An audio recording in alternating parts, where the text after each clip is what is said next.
Okay, so hello there. This is a tutorial on how to make charcoal for the purpose of black powder manufacture. Just a quick review. We need potassium nitrate, we need sulfur, and we need charcoal, hence the woods. So we'll go over the other stuff a little bit. I'm just going to show you how to make charcoal, and it's good to know how to make charcoal anyways. Okay, so here's what you're going to need. You're going to need some wood, you're going to need a crucible, and you're going to need some fire. Pretty simple. So wood, you want softwood. Softwood is best for gunpowder. If you're going to make charcoal for cooking, maybe hardwoods like oak. Softwoods, balsa, willow is supposed to be the best. And in this case, I'm using spruce from Home Depot. For $3 or $4, I got 2x10s. We're going to cut these up. Crucible is basically this. It's a paint can. So you can go to Home Depot, buy a paint can for like $3. You got to burn it because you want all that enamel inside, all that gone. You're going to want to basically drill 3 holes, maybe by 3/16.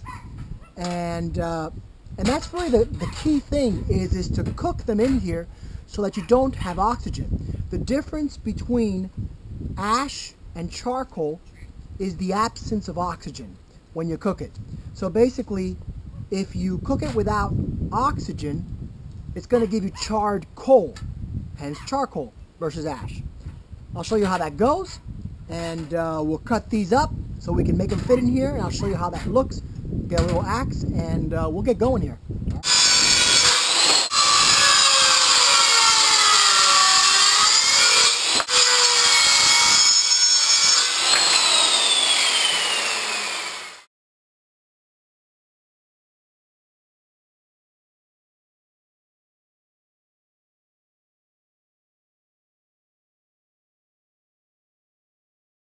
Okay, so we've got the woods in there, real good and tight.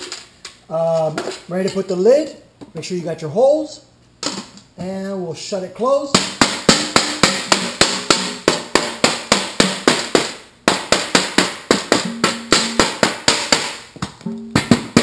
Ready to go. Okay, so we got our crucible. We're gonna make a fire.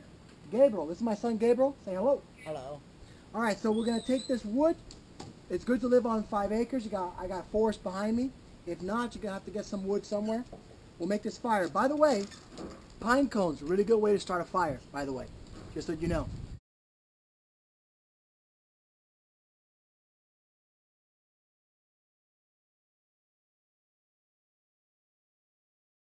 So we got a pretty good fire going here.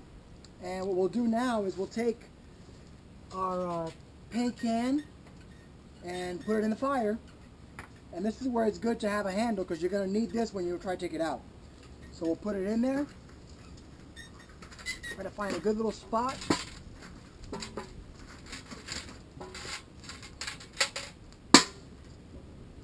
We'll make sure we'll build a fire around it, get that thing going pretty good. So as you can see, smoke now starts to come out of the top there. That's the importance of the vent. So that smoke is going to intensify. You're going to see it getting stronger and stronger until it almost makes a sound. It'll start making a whistling sound. Eventually that smoke will get so hot that it will ignite and make a fire, and I'll show you in a little bit. So we're going to keep this fire going, and we'll keep this cooking inside. It probably takes about a half hour to 45 minutes to really get it all done, but I'll show you in steps. So there's the first part. Smoke's coming out. It's just puffing out.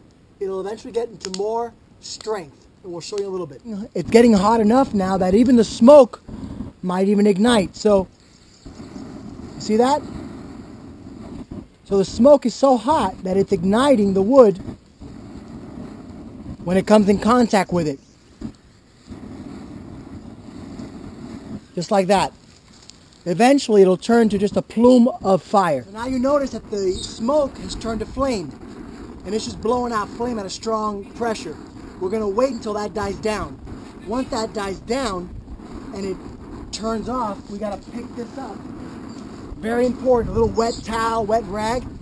Once it comes out, we cover it, and that's what doesn't allow the oxygen to get back in.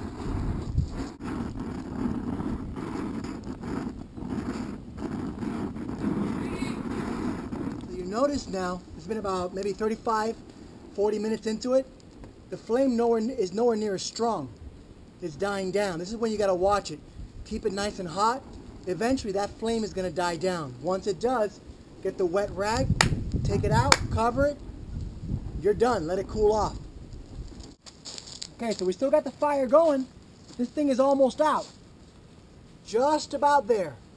All right, just barely flickering. It's about time. You can just barely see a flame there now. Yeah, this thing is pretty spent. It's pretty done.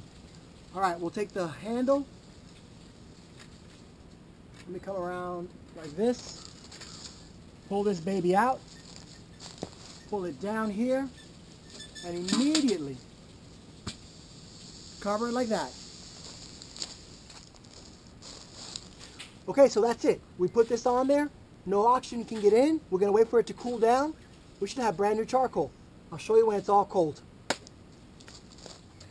Okay, so it's been about maybe 20 minutes, 25 minutes. It's cool to the touch. It's good to go. Now we can take this off and we can pop it open.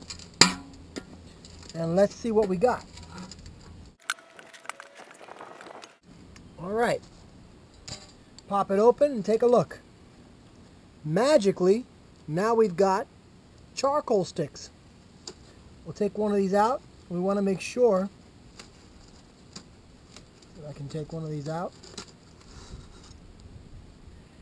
So, I probably should wear gloves, but you can break it around through and it's black all the way through, which means it's perfectly cooked. That is pure charcoal, and you can tell by my hands, which I should have been wearing gloves. Now that we got the charcoal, what do we do with it? So, perfectly cooked charcoal all the way through. All the pieces are really well cooked. Basically now we can take it and put it in a Ziploc bag, smash it up a bit, but this goes really best into what is called the ball mill. And I'll show you later what that means.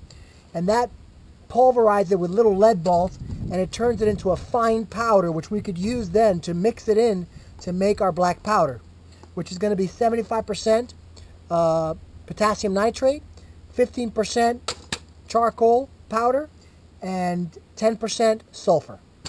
All right, so that's how you make charcoal. Very good. But you can also use it just to cook. It's a good thing to know. And if you're going to use it to cook, because this doesn't have the lighter fluid, isn't that like the match light? So a good little trick to do is you get either a napkin or maybe even better a cotton old rag or an old sock, and you moisten it with olive oil, canola oil. You put that in the center, and then you make a pyramid all around with these things. You light the sock or the napkin, and that will stay lit for about a good 8 minutes or more, and that will give it enough time to turn this on. You know that this is on when this turns to white, and you've got yourself charcoal that you could burn for a long time, not like wood that just burns out real quick. So just out of curiosity, I decided to get some of the charcoal that we just made. I got this napkin. I soaked it in actually vegetable oil. So, and we'll see. We'll stack this thing up, and we'll see if we can get this to light up. All right, so we formed a bit of a pyramid here, and we'll light her up, and we'll see what happens. So we'll light up the actual napkin here.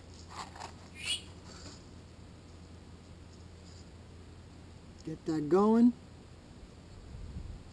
There it goes.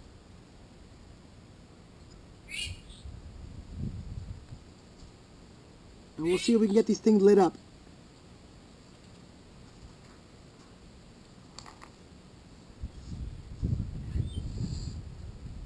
We got a little bit of wind going right now. So we'll take a look. We'll see. It'll be interesting to see how we can light up these charcoals. I'm not using any lighter fluid. Nothing at all. Just the charcoal, a napkin, moistened in vegetable oil.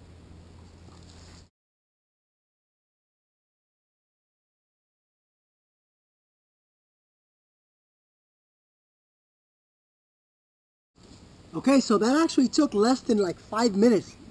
I mean, that's pretty quick. All it took was that napkin with a little olive oil. It works great. No lighter fluid, nothing. And you look at it, it's nice and hot. It's burning. It's white. It's got a heck of a nice glow to it. And that's just a small sample. I really didn't put a big amount there. But pretty cool. Oh yeah. Oh yeah, that's hot. Homemade charcoal, baby. So you can make, ooh, that smells good too. You got your homemade charcoal, and on top of that, you can make some black powder, which we're going to show you in a little bit. So maybe I'll grab a couple of hot dogs here. Have me some fun.